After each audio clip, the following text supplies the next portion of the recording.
Alright, so in this video we're checking out the Radiomaster Zorro. So this one comes in 4 different versions. I've got the internal Express LRS version here, that's one I'm holding.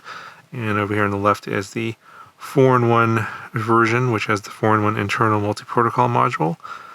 Cosmetically, there's no difference that I can see on the outside between the two versions. The other two versions I don't have are the CC2500 version, which has basically, instead of a 4-in-1 module, it just has the one chip only. So basically a single multi-protocol or single protocol module inside, which is basically the FreeSky module. That's about $20 cheaper. I think that one is about $80. The 4-in-1 version is about $100. The Express LRS version is about $100. And then you have a Express LRS version starter set, which includes this radio, the Express LRS version radio, plus you get some additional receivers as a starter set. So they have the EP1 and EP2 receivers, and they just look like the very similar to the Happy model and other versions out there. So the EP1 comes with the dipole antenna with the micro FL connector. And then the EP2 comes with this tower SMD antenna for a low profile, smaller setup. So if you get the starter version with the internal Express LRS radio, and you'll get 2 of the EP1 receivers and 1 of the EP2 receivers, so 3 receivers total, plus the radio, and that's $140. And then there's another version with the CC2500 radio, and you get that plus the Crossfire Nano module, the external module, and that comes in at $150. So there's a whole bunch of different options out there for different pilots and what they might be looking for. So in the box you do get a USB-C cable, and this is Quick Charge 3.0 compatible, which works on the USB-C port on the radio, because this does have internal Quick Charge 3.0 charging. And if you're using the internal batteries, which aren't included, those charge up in about 20 minutes on the USB-C quick charging circuit. If you have a USB, or if you have a Quick Charge 3.0 compatible USB power supply. So that power supply is not included, and some phones these days will have a Quick Charge 3.0 compatible charger, so you can probably use one of those, or you can get a third-party one off of Amazon for about $10. But that's not included. You also get in the bag here some Velcro holders here for like little straps that go into the bottom here, and that's to hold like a LiPo battery if you want to use the balance port here for basically powering up the radio if you don't want to use the internal batteries. And then you have the USB-C port on the bottom for charging. Also in the box you get a quick start guide. There's not a whole lot in here, and the quick start guide is about 2 pages worth. Basically it just shows what the buttons are, how to get into the menu system, etc. Again, it's a quick start guide, and there's a quick look at all the specifications. If you want to see more detailed information, it's going to be on the product page, and I think there's a link to a full manual on the product page. So there are a number of additional accessories you can get for the radio, like a case, some other things. I think that they're adding more as time goes on. I don't have all of them. The one thing that they did send along here was this, basically it's a extra battery cord. So it just goes into the balance port on the bottom of the radio. You have this longer cord here with an XD30 at the end. And you can see here it says 2S only, so 2S LiPo only. So if you are going to be doing some longer flying sessions and you don't want your internal batteries to be worn down too quickly, you can power up the radio from an external battery, stick it in your pocket. See, the cable is long enough for that, and then you have to install this little attachment that goes on here that basically holds the cable in there so it doesn't get pulled out, because there's no locking mechanism on the end of the cable. So this I think is like $3. There's also another accessory for the if you want to add an external antenna. So there's a little like a micro FL connector to SMA, I believe, pigtail that you can put inside internally. It's like $2. It's not installed on the radio out of the factory. You have to buy that separately if you want to use an external antenna, but you will get obviously the built-in antenna. This is a folding antenna, so the antenna is like this horizontal in the default center, or the default setup here at the edge of the screen, but if you want to pull it out, you have to kind of pull down on it a little bit. It's a little tricky getting this out. You have to kind of pull down on the antenna. And you can pop the antenna out like this. So if you want to have a little bit better reception, you can do that and then pop it up like so. And that could give you a little bit better reception. The antenna is only a 2 dB antenna, so if you want to use like a Moxon antenna or some other higher gain antenna that's like 4 or 5 dB, you're going to have to do the upgrade and buy the upgrade kit separately. Alright, so let's take a quick look around the whole radio here. So we'll start off with the lanyard hook. This is a metal lanyard hook. It's nice and balanced, but this has the internal 18350 batteries in here. I'll show you those in a second. So if you're not using those, then obviously the weight of those batteries, which is down towards the bottom of the handles, is probably going to be more tilted forward based on where the position of the lanyard hook is. Now you have your basically standard trim buttons here, pretty standard on most radios. You have on-off button there, system button, return, page forward, page back, metal scroll wheel, model button, and then you have the telemetry button to bring up the telemetry screen. The screen on here is a 2.5 inch black and white LCD screen, 128 by 64 pixels is the resolution. The gimbals on here are Hall sensor gimbals, so very nice. Probably the best ones out of the ones that I've seen from Radiomaster, other than the ones in the TX16S. So for the ones that are on the T8 or the T12, these are the best ones for sure. They do have these hex screws here for adjustments, so they're on both sides. So the ones in the front here adjust for the travel, the stick travel. Then you have ones in the back, so you have 2 holes here. So the ones on the left here are going to be for the spring tension adjustment on each gimbal, and then the ones on the right are going to be for switching it from mode 1 to mode 2. And then you're going to need a 1.5mm hex driver to be able to adjust those screws. And the nice thing about this one is you don't have to open up the radio to get inside to make those adjustments. They're all accessible from the outside. So again, looking at the top of the radio here, you have all your 3 position switches here at the top. So they're all labeled. This is C, and this one here is B. And then the 2 position switches are on the bottom here. It says E, and over here is F. You've got momentary switches here, A and D. So let's flip this around here. If you're holding the radio and you're looking at it like this, where the fingers go, my fingers are actually kind of right here. So these momentary switches are nice and reachable along with the 2 position switches. And I use this one for arming, which works out pretty good. You do have these dials here, or sliders, and there's no centering detent, and they're fairly loose. So if you do use these for like a head tracker or pan and tilt, they could get easily knocked out of the way because there's not much tension on these dials. And as I mentioned before, the hole here is for the external antenna upgrade if you want to add that. You have a couple of flaps here. This one here is the trainer port, also the micro SD card, and this micro SD card is included. So it's a pretty generic micro SD card, 256 megabytes. So you can't put a whole lot of stuff on there, but it's adequate for getting all your voice files and that kind of stuff on there, as well as your Lewis scripts. And over on the other side here, you have another flap. And actually, yeah, this is the trainer port. The other one over here is a 3.5mm headphone jack if you want to connect up a headphone or earphone, if you want to hear the audio separately.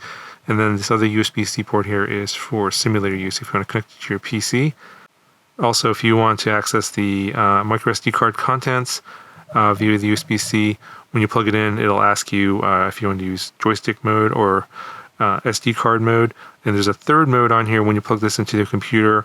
It's called serial mode, and so that's for upgrading the internal Express LRS module firmware. I'll talk about that a little bit later in the video.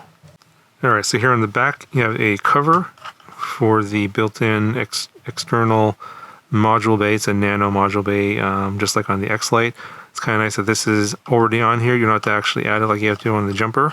Got a couple more momentary switches here on the back, which are nice. So, you know, I can't kind of reach around, but it is in a nice spot where you can kind of reach it easily with your middle finger. If you're holding it, you know, most people will hold it like this. So if you're a thumber like me, it is reachable with the middle finger on each side. So if you are into using momentary switches, you can reach those like that. So in each of the handles, there's a cover for the battery, and then you just basically, there's a little indentation you press down, and you should be able to pull down on the cover, and it'll pop off. And it's different from the way the one that works on the jumper is actually a piece of plastic that holds on the cover. And then you have your, these are the 18350 batteries. You can buy these separately, 900 milliamp hours each, there's one in each handle. Yeah, so they went with these instead of the 18650s because they're going to be a little bit shorter, less weight. It's going to give you more room in the radio for other stuff. I know that this is not a very common battery, but yeah, this is the way they went. I know some people are going to be complaining about that.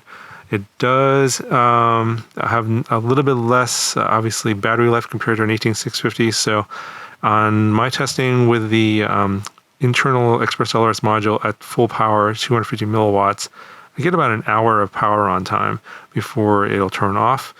And then the built-in circuit here only charges these up to 4.1 volts, or a little bit over. It doesn't go all the way to 4.2. I think that's probably because lithium ion is a little bit more stable at 4.1 versus 4.2. And I took it down to, I think it was about 3 volts per cell total before it shut down.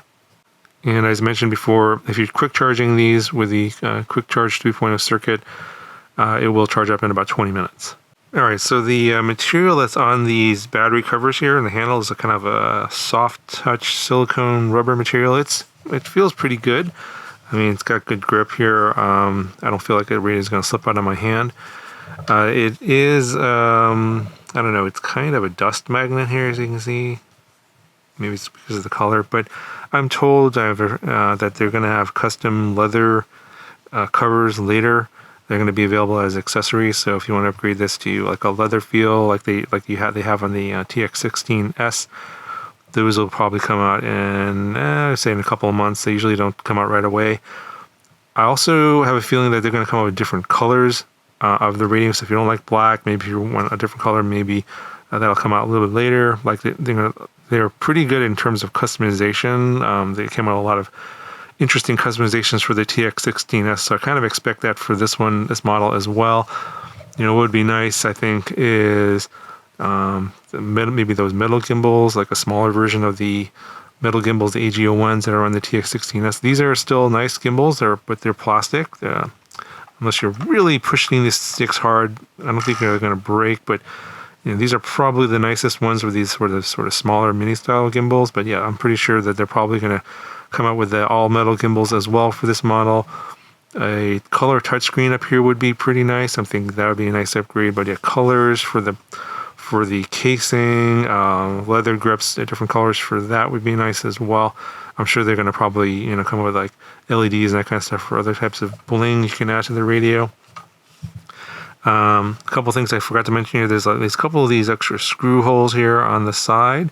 These are for adding some customizations afterwards. If you want to add something to the radio for different types of grips, if you're maybe a pincher, for example, maybe something over here might be useful. So there's those on each side, 2 over here and 2 over here. And then there's also a couple of screws over here at the top of the screen in the back. So if you want to add additional stuff there, that could be this room for future customization if you want to add something later down the road. So as I mentioned, the internal Express LRS is only 250 milliwatts, which I think some people are going to be not happy about. 250 milliwatts is going to be plenty of range, I think, for most people, unless you're going super far. And in which case, if you're going really super far, you're probably going to want to get the 4-in-1 version instead. and just use an external module that'll go up to 1 watt. That's probably the way to go. I know that there's the jumper version that has the internal Express LRS module that goes up to 1 watt. I will be getting that shortly and have a video on that soon. But yeah, otherwise it doesn't look any different than the standard T Pro. So, but we'll see if that's a true 1 watt or not. But yeah, if you really need internal 1 watt, then I think you might want to look at that one. I don't know if they're going to be doing like an upgrade on this one later, maybe 500 milliwatts. But adding an external module in this is not that difficult. Take the cover off here. Here is a Darwin FPV nano module, kind of small.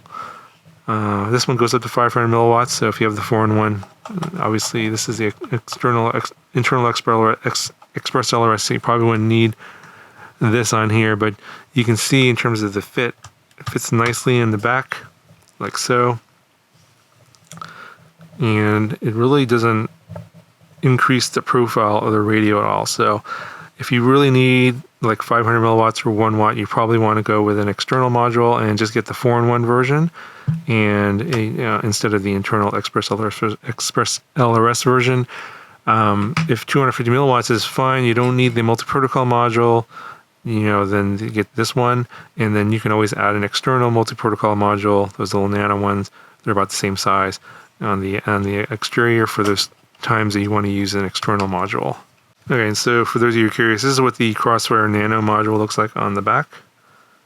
So it fits nicely there.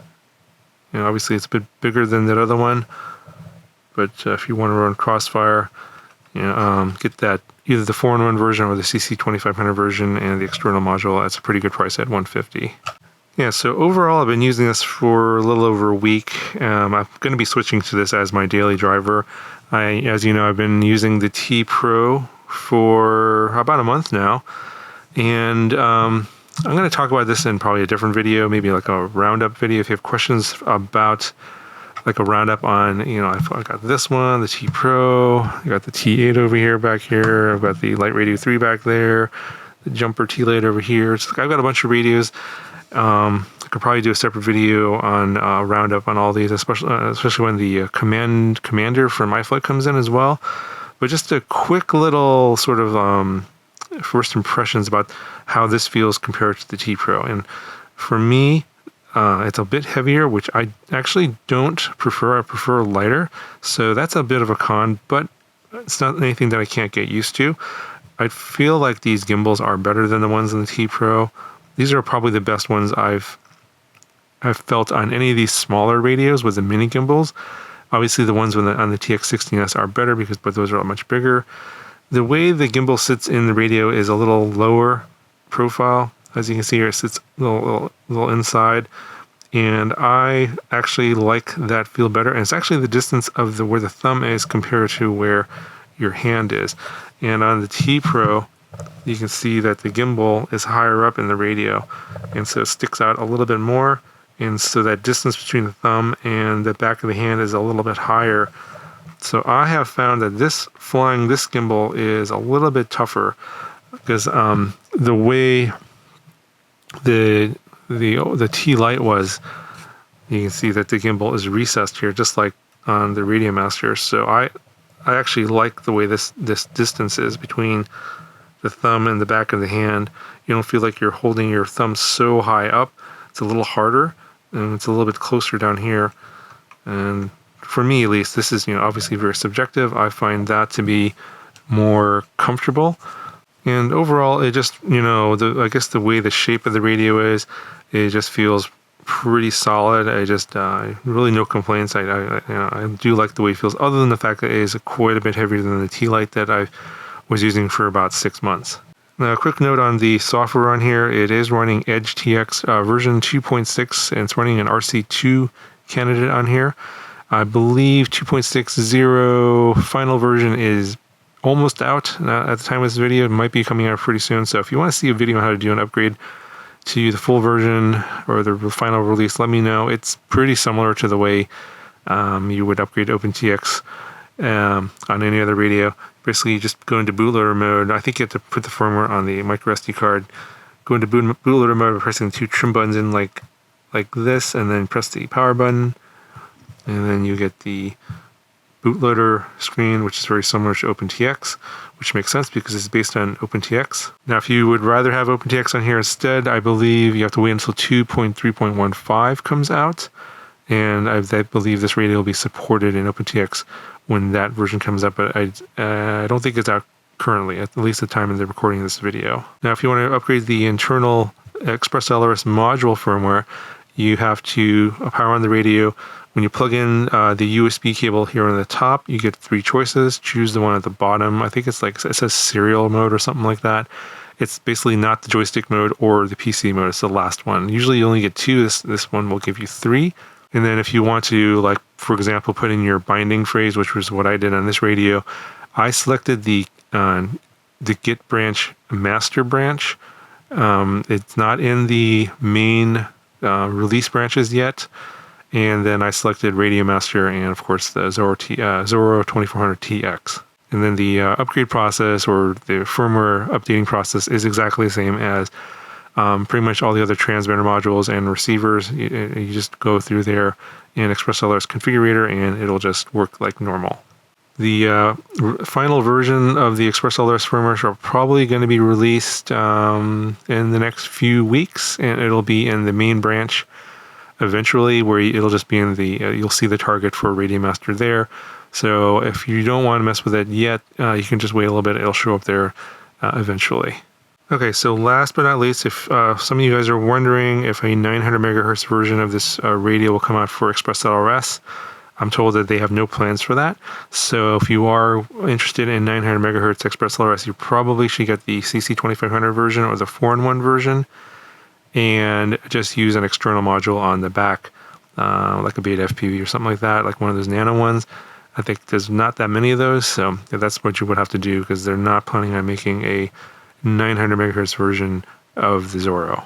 Anyway, so I think that's going to cover for this video. Let me know if you have any questions. I'll try and include them in like sort of a roundup video, because I have a whole bunch of these gamepad style radios now, and when I have after I make the video on the iFlight Commander, I'll probably make a roundup video, and I'll answer all those questions in that one, so go ahead and leave those down in the comment section below.